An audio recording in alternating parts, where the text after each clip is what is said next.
में डिस्कशन नहीं होता दिया। Number 14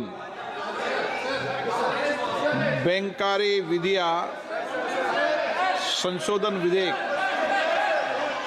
2024 banking law amendment bill 2020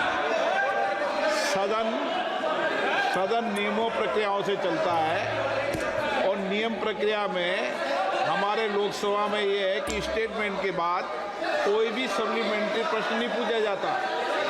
इधर नियम ये आपके कानून बनाए हुए हैं, संसद के बनाए हुए कानून हैं।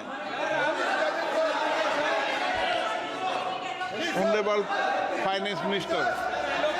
Sir, I rise to move that the bill further to amend the Reserve Bank of India Act 1934, the Banking Regulation Act 1949, the State Bank of India Act 1955, the Banking Companies Acquisition and Transfer of Undertakings Act 1970, and the Banking Companies Acquisition and Transfer of Undertakings Act 1980 be taken into consideration.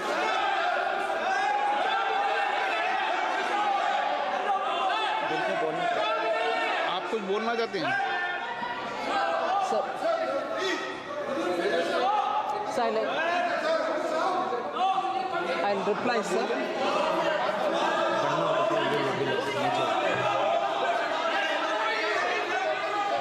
एक minute. Rule 372 Lok Sabha में किसी भी विषय पर अध्यक्ष की सहमति से मंत्री द्वारा वक्तव्य दिया जा सकेगा, किंतु जिस समय वक्तव्य दिया जाएगा कोई प्रश्न नहीं पूछा जाएगा। The rules. आपको कोई प्रश्न पूछना है, आप क्लेरिफिकेशन करना है, आप करनी है, पर अभी सदन तो नियम प्रक्रियाओं से चलता है और सदन नियम प्रक्रियाओं से चलता है तो नियम प्रक्रिया से चलाना पड़ता है।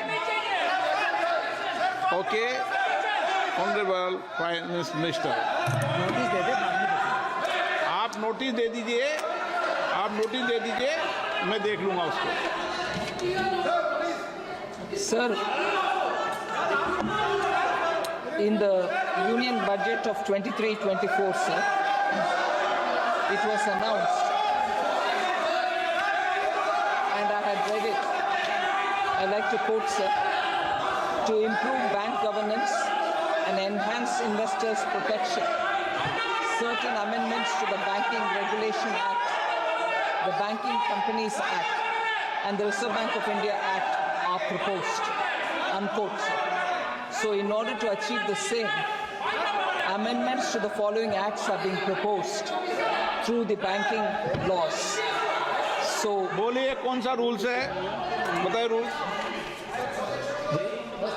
रूल नंबर बोलो सर। शक्तरन को सर माइक दे दो सर। शक्तरन call mic sir practice and procedures of the parliament. शक्तरन call sir 155 page number, leader of opposition. No call, sir. The process of parliamentary government is based on mutual forbearance between the opposition and the sir, a total of 19 amendments are being discussed here. Reserve Bank of India Act 1934, there is one amendment which is proposed. Banking Regulation Act 1949 has 12 amendments proposed. State Bank of India Act 1955 has 2 amendments. Banking Companies and Acquisition Transfer of Undertaking Act 1970 has 2 amendments. And Banking Companies Acquisition and Transfer of Undertaking Act 1978 have 2 amendments. So of the 19 amendments that we are talking about, we are proposing through the Banking Laws Amendment Bill the 19 amendments to be brought in, and of that I would like to highlight 7 of the highlights of the 19 amendments. So these amendments to the Banking Amendments Bill of 2024 are being introduced now. It was actually introduced on the 9th of August 2024. The proposed bill, sir, seeks to improve on governance standards, provide consistency in reporting by banks to the Reserve Bank of India, ensure better protection for depositors and also for investors, improve audit quality in public sector banks, and also to increase the tenure of directors other than the chairperson and whole-time directors in cooperative banks. So in specific, if I have to highlight the 7 of the 19 amendments that are being brought in now, I will, in a sequence, talk about amendments to the Banking Regulation Act, sir. The first one in the Banking Regulation Act is to allow up to 4 nominees. Sir, this includes provisions for simultaneous and successive nominations, offering of greater flexibility and convenience for depositors and their legal heirs, especially concerning deposits, articles in safe custody, and also of safety lockers. So that is the first of the 7 amendments that I'd like to highlight. 19 amendments in total, but I'm highlighting 7. Of the 7, this is the first one. The second that I'd like to highlight, sir, is again amendment to the banking regulation, sir, which actually revises the reporting dates for the submission of statutory reports by banks to the Reserve Bank of India from reporting every Friday, to the last day of the fortnight, month, or the quarter. So this change will ensure consistency in reporting, sir, and that will make it easier for even those who want to observe the Indian economy or the way in which banks follow statutory reporting. So that is the second of the 7 highlights that I want to say of the total 19 amendments that we are bringing now. So then the third of the amendments to the Banking Regulation Act is extending the tenure of the directors, excluding those of the chairman and the whole-time directors in cooperative banks from 8 years to 10 years. So then the 4th amendment to the Banking Regulation Act, there are 12 amendments only to the Banking Regulation Act, but I'm highlighting some of them. So the 4th one is the amendment to Section 5 of the Banking Regulation Act 1949, which will redefine substantial interest. The expression substantial interest is getting redefined. The threshold for shareholding of a substantial interest will be increased from 5 lakh rupees to 2 crore rupees, reflecting the present value as the same as was last fixed in 1968. The 5th of the Banking Regulation Amendment Act, sir, I already mentioned that there are total of 19 amendments that we are coming along with now, and of the 19, 12 pertain to the Banking Regulation Act.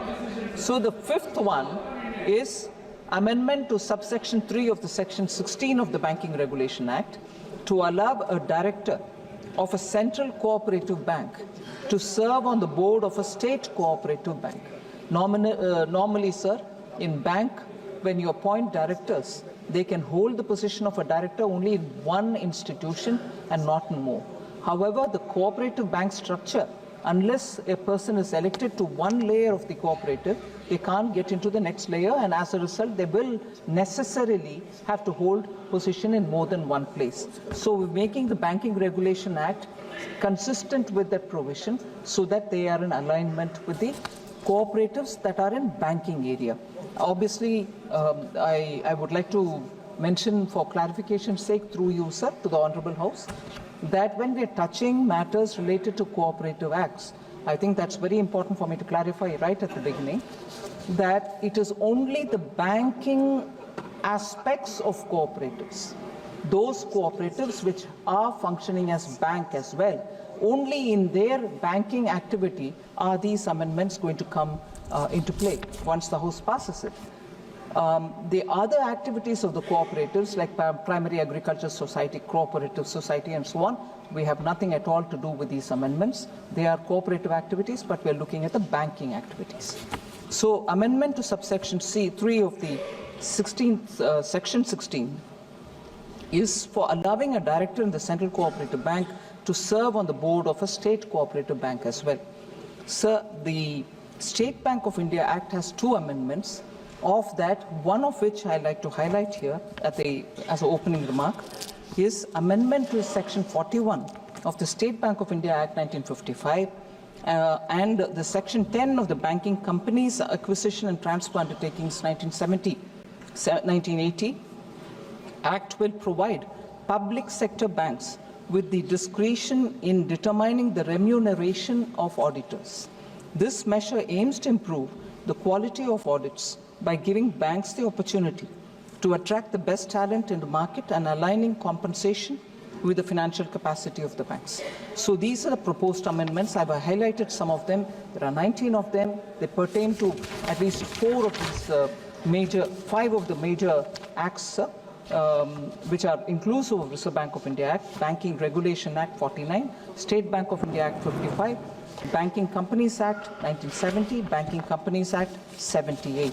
So with these opening remarks, I submit to you, sir, that these proposed amendments will only strengthen governance in Indian banking sector, besides enhancing consumers and customer convenience with respect to nominations and protection of investors. So with that, sir, I would appeal to you that the discussion can be taken up.